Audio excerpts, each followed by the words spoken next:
Hey guys, welcome from Zambia. I have just arrived at the hotel, which is called Chapa Lodge. And as you might be able to hear, there is a swimming pool right outside my door. We flew here with Airlink, which is a South African airline, and they even served food and drinks included in a 1.5 hour flight, maybe not even. And the food even had shaved almonds in it and spring onions. I was like, what is this posh, luxurious stuff on a 1 hour flight? Like, it is something so unreal to us. Also, the plane only had 3 seats in a row, so I had a row all to myself. And I had a window seat, which was so good because the landing was amazing. There were these huge clouds that we were flying through, and all of a sudden the Zambezi River appeared. I could already see our next destination from the flight as well, which is in Botswana. So if you don't want to miss out on any of that, make sure to hit the subscribe button. Right now, we have just arrived in Zambia and we are already going to Zimbabwe because we want to see the Victoria waterfalls from that side as well. In order to visit these 2 countries, we had to get a CASA visa, which means that you can visit both Zambia and Zimbabwe. It costs $50 and we were told to bring it in cash. We did. We got it from an exchange bureau at Johannesburg airport. And we got there with our cash and they said, well, there's like these tiny little rips in it, we can't take it. So we got this money for absolutely nothing because we could just pay with our cards. Anyway, so now I have $50 that I somehow need to be able to spend on useful things that I'm going to be spending money on anyways. And once I got the visa, she had put the date of yesterday where it says valid until instead of within a month. So it was quite a hectic procedure, even though there was no line and it shouldn't have taken that much time at all. Okay, so I'm gonna go ahead and give you guys a tour of my balcony and the view onto the swimming pool and also my room. Okay, so I have a big bed, that's Bacon, my trusted travel pillow. Then there's a huge closet right there, and there is a bathroom with a shower and a bathtub. I've quickly put my hair up because it is hot again. It's also the rainy season, so we can expect rain any time of the day, but it also means that the waterfalls are extra impressive. It also means that I can go into Devil's Pool, which is a pool at the edge of the waterfall, which I was so excited to do, but I have a very nice adrenaline-filled other activity. I am currently traveling with a Dutch couple, simply to keep the costs a bit lower, and we are being guided around by Jean, which is a connection of the organization that I am working with. I'm really excited to start exploring, and I'm gonna take you guys along, of course.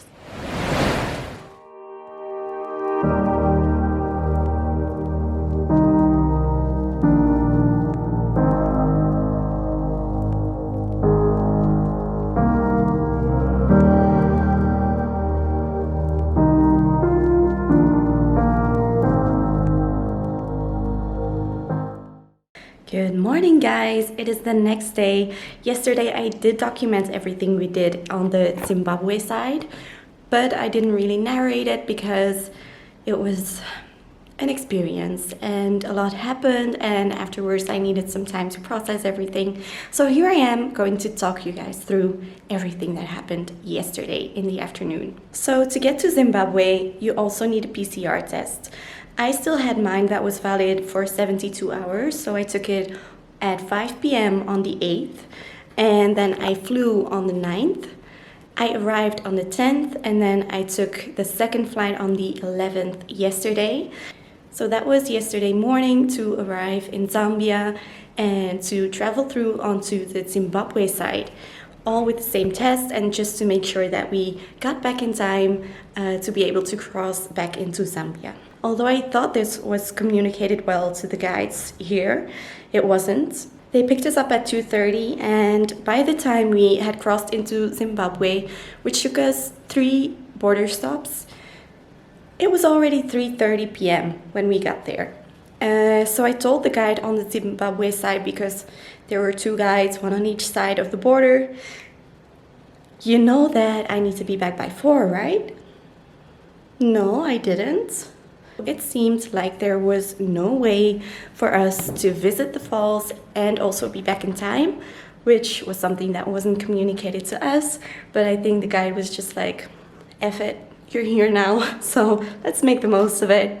And we'll deal with the problem later. Or I think maybe she didn't understand well enough, or like the reason why. And when we got to the Zimbabwe side with only half an hour to spare, the car wouldn't start.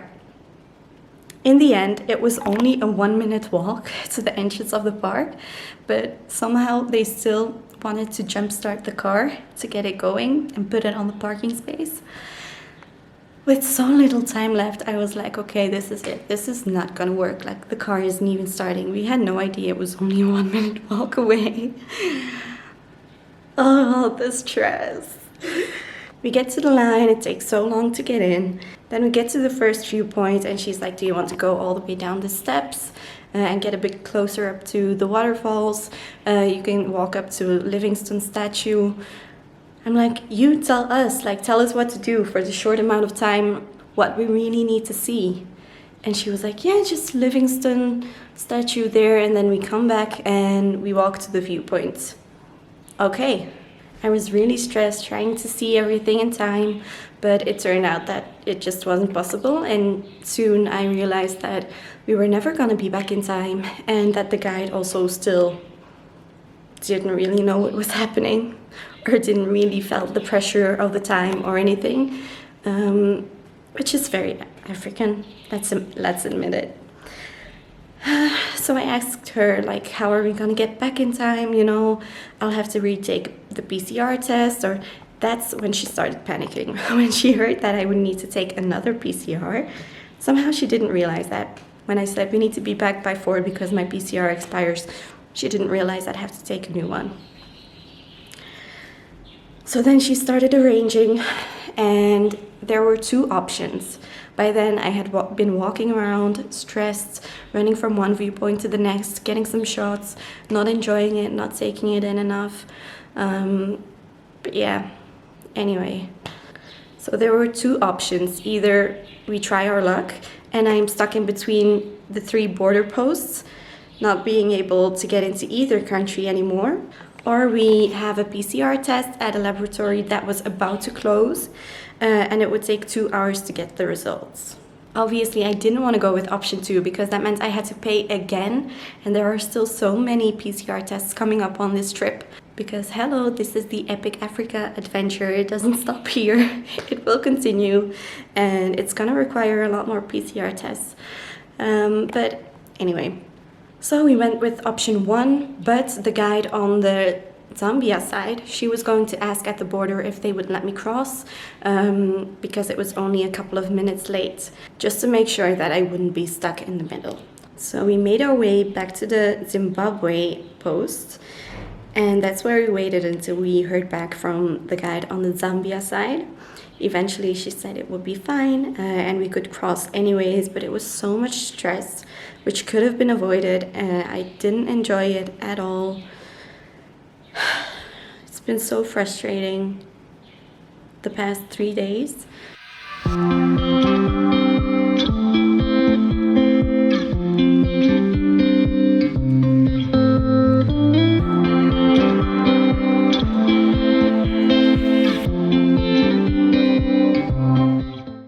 Between Livingstone, the city here, and the border, there is an elephant corridor. And on the way back, we could spot a herd of elephants. So that was really nice, the first of the big 5. I've seen them before, but the first on this trip. So that was really exciting, just along the road. And we also saw lots and lots of monkeys. But okay, today is a new day. We are going to see the falls from the Zambia side. And I will be ziplining, which I'm not really looking forward to because you can't even see the falls. It's just across the canyon, but the one organizing it was like, oh, you're gonna do that, and I was like, okay, thinking it would be worth it because she's offering it, but I don't think it will, but we'll see.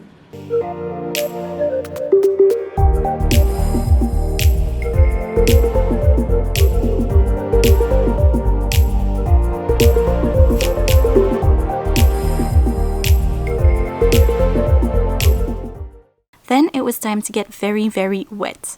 I put on my raincoat and protected my valuables underneath. It's already raining from the trees, and would you look at that?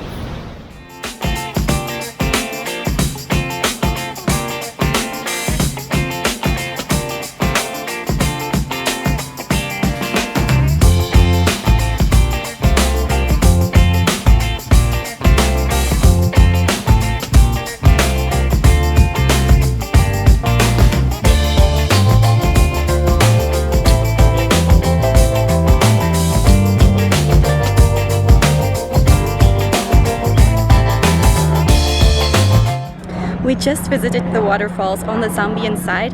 You can hear a helicopter because you can do scenic flights over the waterfalls. As you may have seen, I got completely soaked. It was like they were throwing buckets of water on top of you, and the stairs were waterfalls. But it was so nice. It was so cool to do. They told us that the Zimbabwe side was where you could see the waterfalls at its best, but actually today we saw them so well. We also saw where the river turns into the waterfall, so not just the gorge, and it was amazing. So now I'm actually excited for the rest of the time here. Then we were off on the next adventure, and this is where I would zip line across one of the canyons. You can do it either sitting down or flying headfirst. The second one is called the Flying Fox. And yes, it was fun, but you really have to run yourself. It's not like it goes down and automatically you have speed to get to the other side. You really need to run as fast as you can to at least reach half of the line. And then they just pull you back. The first time you get to do it whilst sitting down, I didn't really get that I really had to run as fast as I could, so I didn't make it quite far. I also didn't go fast at all. It was very much not adrenaline filled.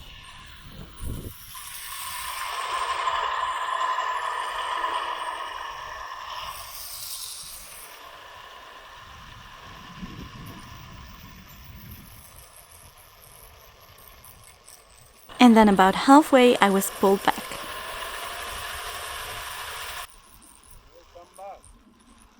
Okay.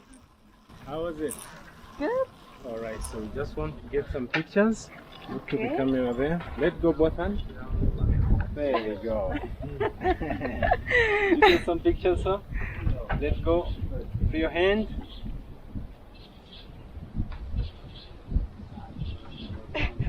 All good. Right. How's the view down there? Yeah, it's good. It's nice, right? Very So, green. You go the flying one now. Yeah. So this time the connection point, it will be at the back. Okay. You'll be like a superwoman. Okay, you go down there, the guy will change you. Okay. So this time run faster. The first time you didn't run. Yeah. Okay? Okay. So this time you're nothing to hold, is to fly. Okay. Alright? Yes. Are you ready over there? Okay, let's go. 3, 2, 1. Faster! This time I did manage to run a bit faster, and I also got a bit further.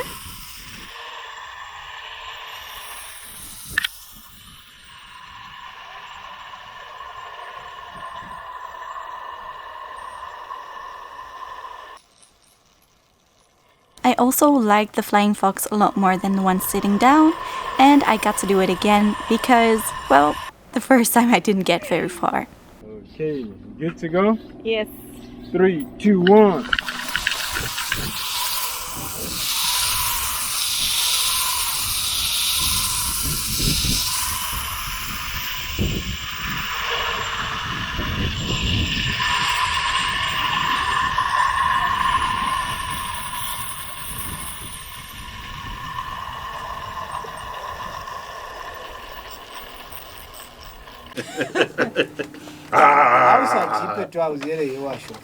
How are doing now?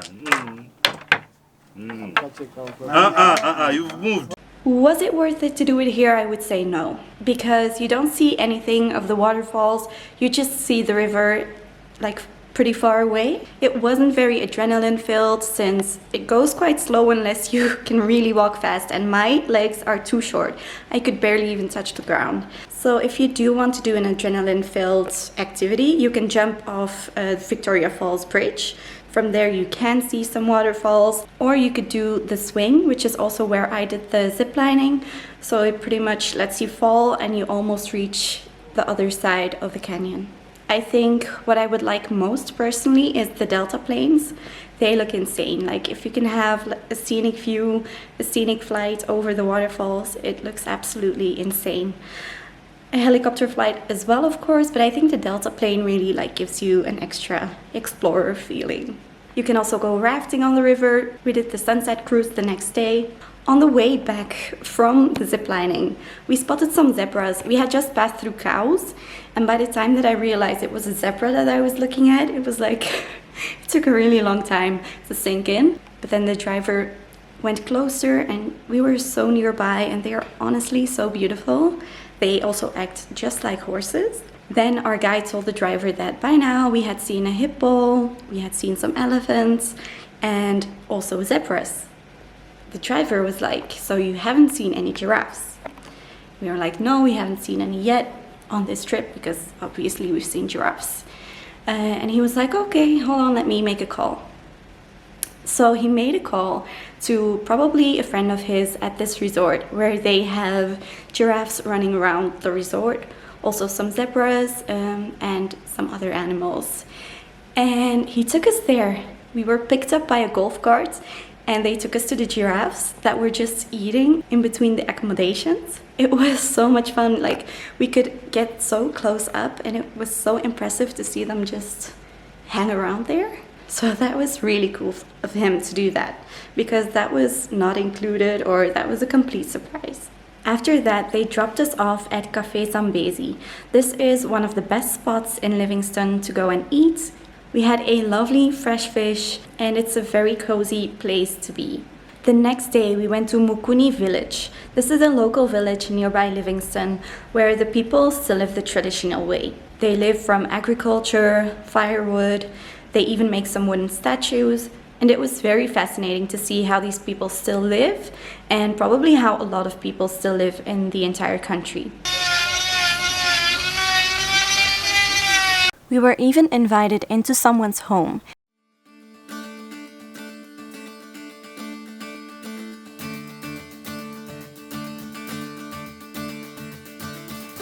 There we could see what the huts looked like from inside.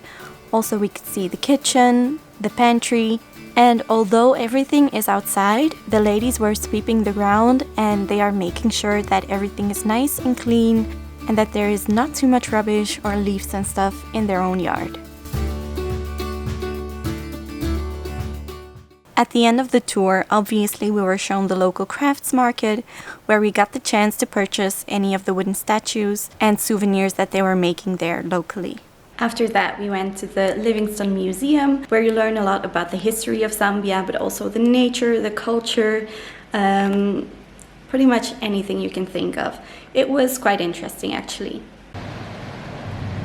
We have been lucky for too long, guys. It is pouring it down. Oh gosh. Let's hope that it stops before we go on the sunset cruise on the Zambezi River.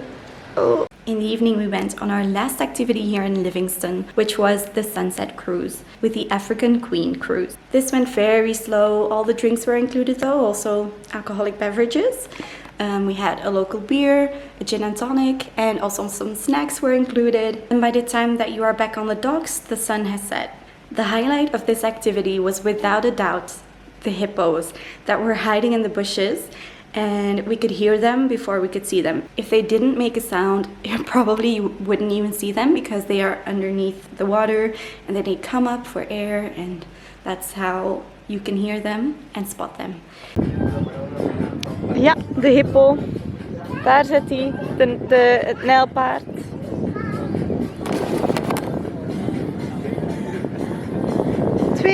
Woo!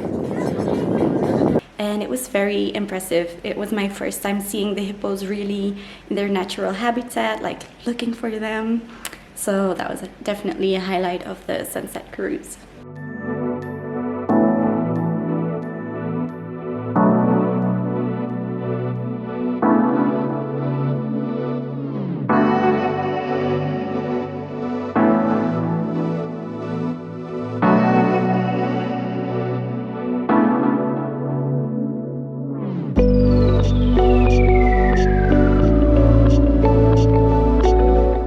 That's it for this video. I hoped you liked it. Thanks for watching. If you did like it, make sure to give it a thumbs up. And if you want to see the rest of my Africa adventure, by now I have been in Botswana for about a week, and oh my goodness, it has been absolutely magical. I am also continuing on to do a self-drive in Namibia. I will be spending lots of time in South Africa, and then I have a lot more planned. So make sure to subscribe if you don't want to miss out on any of that. And I hope to see you in the next one. Bye!